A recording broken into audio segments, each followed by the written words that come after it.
Belgium का visit visa आप Pakistani passport पर किस तरीके से हासिल कर सकते हैं। कौन से स्टेप्स को फॉलो करके आप बेल्जियम का वीज़ा पाकिस्तानी पासपोर्ट पर हासिल कर सकते हैं। बेल्जियम का वीज़ा प्रोसेस करने के लिए अपॉइंटमेंट आप किस तरीके से बुक करते हैं, रिक्वायर्ड डॉक्यूमेंट्स क्या हैं, वीज़ा फीस कितनी है और इस टाइम पर ओवरऑल वीज़ा के डिसीजंस हैं, कितने टाइम बाद आपके वीज़ा के डिसीजंस हो रहे हैं। और वीडियो के लास्ट में आपको बताएंगे कि आप कौन से मिस्टेक्स नहीं करते तो आपके वीज़ा के चांसेस ज़्यादा हो जाते हैं। अस्सलाम वालेकुम, welcome to my YouTube channel visa culture and vlogs. Visa culture and vlog साथ मैं हूं आपका दोस्त ज़िशान सदीक। अगर अभी तक आपने हमारा यूट्यूब चैनल सब्सक्राइब नहीं किया तो आपसे रिक्वेस्ट है हमारा यूट्यूब चैनल सब्सक्राइब कर लें और साथ में बेल आइकन लाजमी प्रेस कीजिएगा ताकि आने वाला जो भी व्लॉग हो, वीज़ा इन्फॉर्मेशन हो, वो आपके पास टाइम बाय टाइम पहुँच सकें। आज के इस व्लॉग में तमाम तरह जो तफसीलात हैं, तमाम तरह जो इन्फॉर्मेशन हैं बेल्जियम वीज़ा के रिलेवेंट आपके साथ तमाम इन्फॉर्मेशन शेयर की जाएंगी। तो अगर आप बेल्जियम का वीज़ा अप्लाई करना चाह रहे हैं या आपको इन्फॉर्मेशन चाहिए तो इस वीडियो को एंड तक देखिएगा ताकि तमाम तरह इन्फॉर्मेशन आपको इस वीडियो से मिल सके। फर्स्ट ऑफ ऑल हम बात करते हैं बेल्जियम का वीज़ा अप्लाई आप कहाँ पर करते हैं। उसके लिए आपको किसी ऑफिस में जाकर डॉक्यूमेंट सबमिट करवाने पड़ते हैं, आपको अपॉइंटमेंट लेनी पड़ती है या आप एम्बेसी में अपेयर होकर अपने डॉक्यूमेंट सबमिट करवाते हैं। अगर आप पाकिस्तानी पासपोर्ट पर बेल्जियम का वीज़ा अप्लाई करते हैं तो उसके लिए आपको डॉक्यूमेंट्स जिसका ऑथराइज्ड ड्रॉप बॉक्स है, आपको एम्बेसी अपीयरेंस नहीं होती। इसका authorised drop box VFS global है जिसको जेरिस भी कहा जाता है।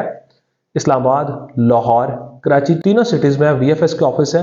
आपको वहां पर अपेयर होके अपने डॉक्यूमेंट सबमिट करवाने पड़ते हैं। लेकिन डॉक्यूमेंट सबमिट करवाने के लिए भी इसमें आपको अपॉइंटमेंट चाहिए होती है, आपको डेट लॉक करनी पड़ती है। बेल्जियम की जो अपॉइंटमेंट आप बुक करते हैं, इस अपॉइंटमेंट का प्रोसेस थोड़ा सा चेंज है। बाकी जितने कंट्रीज हैं उनके अपॉइंटमेंट का प्रोसेस चेंज है। कुछ टाइम पहले इसका प्रोसेस चेंज हुआ था तो आपको ऑनलाइन फर्स्ट ऑफ ऑल अपना अकाउंट क्रिएट करना पड़ता है। बेल्जियम बेसिक वेबसाइट पर जाके अपना अकाउंट क्रिएट करते हैं और आपको फर्स्ट स्टेप में ही अपना वीज़ा फॉर्म फिल आउट करना पड़ता है। आपका जो वीज़ा फॉर्म होता है, प्रॉपर जो आपकी सारी डिटेल्स होती हैं, आपको वीज़ा फॉर्म की सूरत में उसको फिल आउट करना पड़ता है।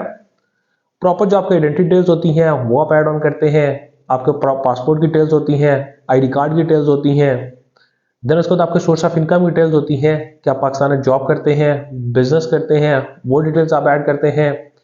आपकी ट्रैवल की डिटेल्स होती हैं, ट्रैवल अपडेट्स होती हैं, आपने वहाँ पर स्टे कहाँ पर करना है, होटल बुकिंग्स आपकी होती हैं, उसकी डिटेल्स आपको मेंशन करनी पड़ती है। और उसके बाद आपका आता है कि जो आप ट्रिप कर रहे हैं इसके एक्सपेंडिचर्स कौन कर रहा है, वो आपको मेंशन करना पड़ता है। तो आपका ऑनलाइन एक वीज़ा फॉर्म क्रिएट हो जाता है। ऑनलाइन वीज़ा फॉर्म क्रिएट होने के बाद आप उसको सबमिट करते हैं तो आपको ऑनलाइन अपॉइंटमेंट का ऑप्शन आता है। आप ऑनलाइन अपॉइंटमेंट के ऑप्शन पर जाके लॉग इन करते हैं और आपकी जो प्रॉपर डिटेल्स होती हैं आपको उस डिटेल्स फिल होती हैं कि आपने इस्लामाबाद में डॉक्यूमेंट सबमिट करवाने हैं, लाहौर में, कराची में, ये डिटेल्स आपको फॉर्म फिल करते टाइम भी उसमें पुट आउट करनी पड़ती हैं। तो ऑनलाइन आपकी अपॉइंटमेंट होती है। डिटेल्स फिल आउट होने के बाद आप डेट सेलेक्ट करते हैं, आप अपॉइंटमेंट की फीस पेड करते हैं तो आपकी अपॉइंटमेंट हो जाती है। तो फर्स्ट स्टेप में आपको अकाउंट क्रिएट करके फॉर्म फिल करना पड़ता है और उसके बाद आपकी अपॉइंटमेंट बुक होती है और उसकी फीस पेड होती है। बाकी जो उसके सारे डॉक्यूमेंट्स आप रेडी करते हैं, प्रोफाइल रेडी करते हैं, जो आपने सबमिशन करवानी होती है, वो सारे आपके नॉर्मल डॉक्यूमेंट्स ही होते हैं। अगर आप बिजनेस विजिट वीज़ा अप्लाई करते हैं, आप मीटिंग को अटेंड करना चाह रहे हैं तो तब आपको इन्विटेशन की जरूरत होती है। और अगर आपको कोई फार्मर फैमिली मेंबर है, अगर वहां से आपको इन्विटेशन आता है तो आपको होटल बुकिंग की जरूरत नहीं होती, आप इन्विटेशन की बेस पर अपना वीज़ा अप्लाई करते हैं। तो आपको ये सारा प्रोसेस करना पड़ता है। बाकी नॉर्मल डॉक्यूमेंट्स है टूरिज्म वीज़ा के लिए। आपके आइडेंटिटी डॉक्यूमेंट्स आ जाते हैं, आपके टैक्स के डॉक्यूमेंट्स आते हैं, पासपोर्ट कॉपीज आ जाती हैं, आपके सोर्स ऑफ इनकम आते हैं कि आप पाकिस्तान में जॉब करते हैं, बिजनेस करते हैं, आपको वो सारे डॉक्यूमेंट्स प्रोवाइड करने पड़ते हैं। अगर आप बिजनेस करते हैं आपको लेटर एट साइंस स्टैम्प के साथ देना पड़ता है, विजिटिंग कार्ड है, चैम्बर ऑफ कॉमर्स का आपका सर्टिफिकेट है। और अगर आप जॉब पर्सन है आपको एनओसी लेटर देना पड़ता है, नो ऑब्जेक्शन सर्टिफिकेट, कि आप जिस कंपनी में जॉब कर रहे हैं उस कंपनी ने आपको लीव ऑथराइज की हुई है कि आप आउट ऑफ कंट्री ट्रैवल कर सकते हैं। देन उसके बाद आपकी स्टेटमेंट आती है, फाइनेंशियल स्टेटमेंट, बैंक की स्टेटमेंट आती है और क्लोजिंग बैलेंस 10 लाख रुपए प्लस क्लोजिंग बैलेंस हो और प्रॉपर आपका जो बैलेंस मेंटेन होता हुआ आ रहा होना चाहिए। देन सेकंड फेज ट्रैवल के डॉक्यूमेंट्स होते हैं, टिकट आपकी बुकिंग होती है, hotel booking, travel health insurance, visa cover letter, travel itinerary, ये आपके ट्रैवल के डॉक्यूमेंट्स कंप्लीट होते हैं। तो आपकी जो प्रॉपर एक प्रोफाइल कंप्लीट होती है तो आपको वीएफएस में अपेयर होके अपनी फाइल सबमिट करवानी पड़ती है। तो जिस दिन आपकी अपॉइंटमेंट होती है आप वहां पर अपेयर होके अपनी फाइल सबमिट करवाते हैं। फाइल रेडी करते टाइम आपने एक चीज़ का ये ख्याल करना है, जितनी भी आपकी फाइल है जो आपने प्रिंट आउट लिए हुए हैं, उसके जो पेज का साइज़ है A4 पेज होना चाहिए, उसके ऊपर आपके सारे प्रिंट्स होने चाहिए। अदरवाइज वहाँ पर आपको अपने दोबारा फोटो कॉपीज करवानी पड़ती हैं, तो इससे भी आपको प्रॉपर वहाँ पर टाइम ज़ाया होता है। तो प्रॉपर अपनी जो है A4 पेज साइज़ की आप कॉपीज साथ में लेकर जाया करें।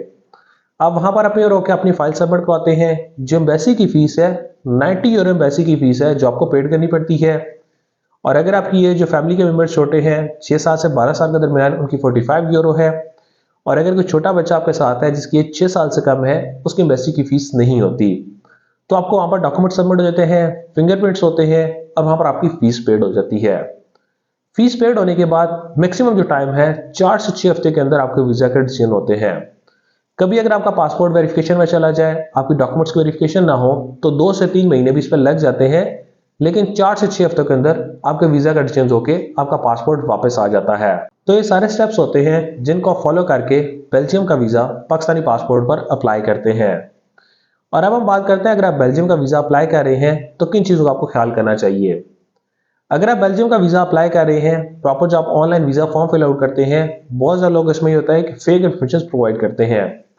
तो वीज़ा फॉर्म फिल करते टाइम आपने कोई भी फेक इन्फॉर्मेशन फिल आउट नहीं करनी, रॉन्ग इन्फॉर्मेशन फिल आउट नहीं करनी।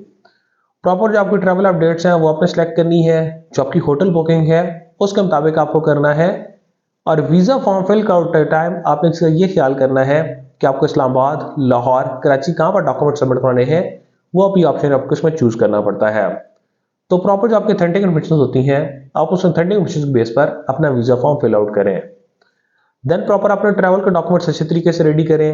वीज़ा फॉर्म ऑलरेडी आपने फिल आउट किया होता है, आपके पास कंफर्म्ड होटल बुकिंग होनी चाहिए, डमी होटल बुकिंग नहीं होनी चाहिए।